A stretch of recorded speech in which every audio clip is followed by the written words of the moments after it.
All right, guys. Hey, thanks for joining me. Moving rye. We're moving winter rye. We got people showing up between this weekend and then over the next several weeks as soybeans come out. We got several more guys coming for rye, so I'm just going to get a pile in the grain cart so as people show up we can scale it, you know, use the grain cart for scale.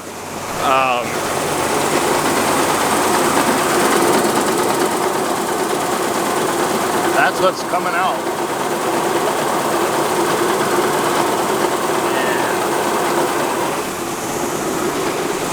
I'm just going to say I've seen dirtier samples coming out of a seed bag than out of that Lexion. Look how quiet this auger is. I know, cheap plug for Brant, but like, that thing don't make a sound. That auger's pretty wore out too. Any day it's gonna fold in half and flighting is gonna fold over. It's got so much grain through it, but it just keeps running. Jeez. Oh, last week we got a bale mowed and laid down and rolled up, and that was 35 acres. That was 175 bales. So Minnesota Oliver and Deere is back. I should give a special thanks to him for coming up and working. It's really been a big help. I'm very appreciative that he has time to help. Just moving bales, like I don't have time for that. We got tractors in the yard still getting fixed, chasing combines and everything else, and so it helps a tremendous amount. A good kid, runs the equipment nice. I like that if I tell him to go slow, he goes slow. Yeah, so very special thanks, appreciation to Danny. And so the last couple of weeks have just been chores and putzing around the farm, working on the combine and hay, and I don't know, it's like I got nothing done, but I'm busy all the time. I don't know. Work has really been busy the last couple of weeks. That's been most of my busy than the farm. But yeah, oh well, it is what it is. So I got to get some update videos made. Maybe we'll do that on this video. I'll do that on this video. We'll drive around and get some update videos on the crops. And so I'm gonna go check our scale here. Between the next three guys, there'll be probably 40,000 pounds of rye for the next three guys. And then there's some other people in between that. And so, yeah, going good. Going good. We'll do a quick crop update, kind of hit all the fields here quick. So this is the no-till grasses and alfalfa. This spot right here is where we had a big lime pile a few years ago. So I don't know how good this spot's gonna be. But you can see the rows. It's looking pretty good. Some different weeds have come and gone. It's getting nice dark green, but you can see the alfalfa and the grasses. And so the problem is, right now, at this time of year, this means nothing because a bad March for us, a February, March, could kill it all. And that's just how it is. But it looks good now. It's off to a good start. Let's hope for the best. The pasture took a little nip of frost. But the heifers are still grazing. We set a bale out there once in a while. I got the bud box and the chute and stuff out there. One of these weekends we need to start breeding and then get the other heifer calves out here. Fourth cutting alfalfa looks very, very good. In a couple weeks we'll cut that. Third crop was really nice. Pasture's still doing good. Everybody's happy and doing well. She thinks she's getting corn. Yeah, I've they really knocked down them bales up top, so that's pretty awesome. So I'll get a couple more junk bales up there and just flood that hill with bales. But a lot of green here for them to eat, and they're doing good. So in the next week or two, I'll get the all-in-one set up in this pasture so we can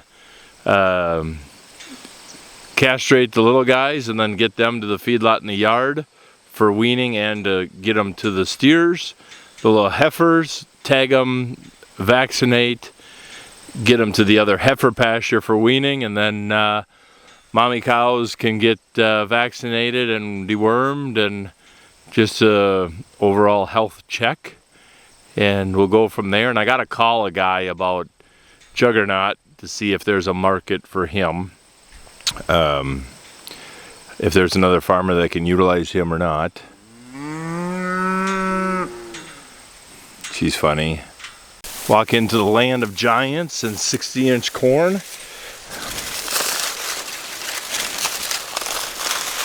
Good looking ear. Good looking ear. One ear right after the other. Bing, bang, boom. Bing, bang, boom. The one thing I did notice with my sprayer applying the nitrogen is that as you take off, it hunts.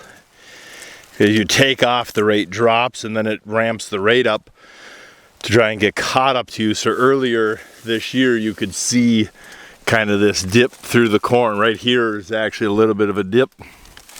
And so, but overall, really impressive, really impressive. Just nice here, and it's awesome because look how close they are. I mean, they're within 3.5 inches. Boom, boom, boom, boom, perfect every time. Boom, boom, boom, boom, and just beautiful ear after beautiful ear.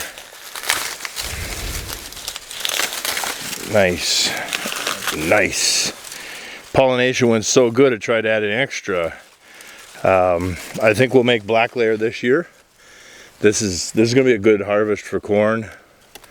As of this spring, at planting time this year, it was the more beans and corn you could leave in the sack, the better.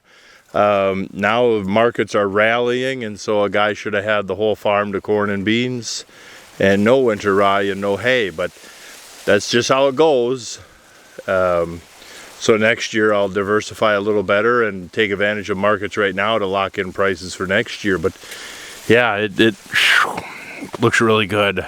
I'm excited. I'm really excited to get in here and see what this is like. So here's the field that failed on me last year with soybeans. The hail came through, it wiped the beans out, and then we could just never control the weeds. We sprayed and sprayed. I put so many dollars of chemical out there. Now this year, there's nothing to be found. All I did was one pass herbicide on the corn, a good pre-emerge, and it is immaculate. A little bit of covers attempting to grow in this spot, but otherwise nothing. Whatever I use for a pre-emerge, maybe it's because it's just been that blasted dry, but again, good looking ears full to the tip. Man, oh man, this field was kind of funny because this spring, a bunch of the neighbors were telling Dad, like, oh yeah, he better get out and fertilize, he better get out and fertilize, and he better get out and spray, because the grasses this spring hid the corn until about the 4th of July. So until 4th of July, it looked like a horrible hay field with some corn in it, and all of a sudden, like that weekend of the 4th of July, it went from less than knee high to chest high in a couple weeks, because on July 10th it was already too tall to get through at the 4640. And but yeah, big beautiful ears, good development again. That is really awesome. So it's coming around, but kind of nice to get a little redemption on this field. Just gorgeous out here, just gorgeous. So this is where we're a little north of the farm, so there wasn't the frost. I think the farm actually ended up with a pretty good hard frost, but up here it obviously not. not even brown corn yet. So here's this is where the winter rye was, where that corn looked just absolutely dead this spring, and I thought we should just plow it. So we got soil health side, and down there is the full tillage side, and this spot is where that winter rye was. It kind of looks like it caught up and evened up. Decent looking ears. Pretty uniform. Ooh, piece of water hemp. Pretty uniform, nice. It looks a lot better. Here's my guess row. Considering how it looked when it was in the winter rye, I'm extremely happy. Again, the cover crops kinda are coming in, but not what I wanted. I'm used to just these big, huge, you know. It is something. It's an improvement. It's year one. Give me a break. But yeah, so that's what that looks like. I wonder what still plenty green. We're dented. We should make black layer. Good looking cob. All right, so here's the tilled, and right there is the not tilled. Looks identical. Hard to tell any difference. The big difference, even the ground over here has some worm activity, so that's pretty cool. The ground over here just has a lot more activity, and over here where the underwear challenge was, they'd almost destroyed the underwear, to where over there where the underwear was, there wasn't enough life in the soil. A guy could have washed them underwear and wore them. But yeah, so looking at it, you know, that row right there to this row right here, we'll skip the one in between.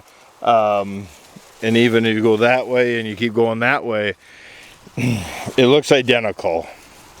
So if it yields identical, this side is, you know, $60 a head on tillage minus some cover crop ahead. So this side is already let's just say 10 bushel a head, being as everything else is equal. So that should work out pretty good. But yeah, nice big kernels. Holy crap, look at them kernels. Jeepers cripes. I don't know if my concave is spaced big enough to allow them kernels through. But yeah, looks good. Looks real good down the rows. So yeah, so that's that. I will leave you guys right there.